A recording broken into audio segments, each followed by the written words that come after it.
Masih ingat Teh Ende? Driver ojol cantik sempat dijodohkan dengan Fahmi. Begini kabarnya sekarang. Sosok Teh Ende, driver ojol cantik, viral usai suaminya dipenjara akibat kasus narkoba. Bahkan suami Ende sudah 4 kali dibui karena menjadi kurir narkoba. Gara-gara suami 4 kali masuk penjara, Ende yang tinggal di Purwakarta terpaksa menceraikan suaminya. Ende mengaku sudah amat sabar memberikan kesempatan pada sang suami untuk berubah. Ia pun mencari nafkah demi memenuhi kebutuhan anak sematawayangnya dengan menjadi driver ojek online. Lantas bagaimana kabarnya sekarang? Usai menolak Fahmi Husaini karena alasan mau segera dinikahi kekasihnya, kini Teh Ende membagikan kabar sedih. Janji manis kekasihnya yang bernama Ricky itu rupanya hanya menjadi angan belaka.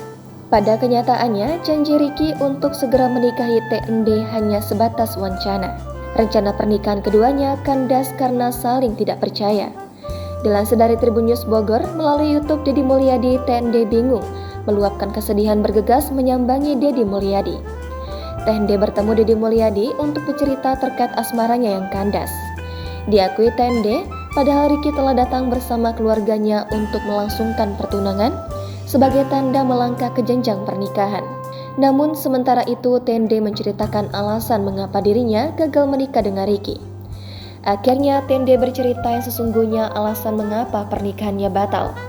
Teh Ende menjelaskan jika dia tidak suka dengan sikap Ricky yang terlalu cemburu. Terkait awal permasalahan, Teh Ende bercerita jika Ricky salah paham. Atas hal itu, Teh Ende berusaha menjelaskan bahkan sampai meminta bantuan teman ojolnya ikut memberi pengakuan.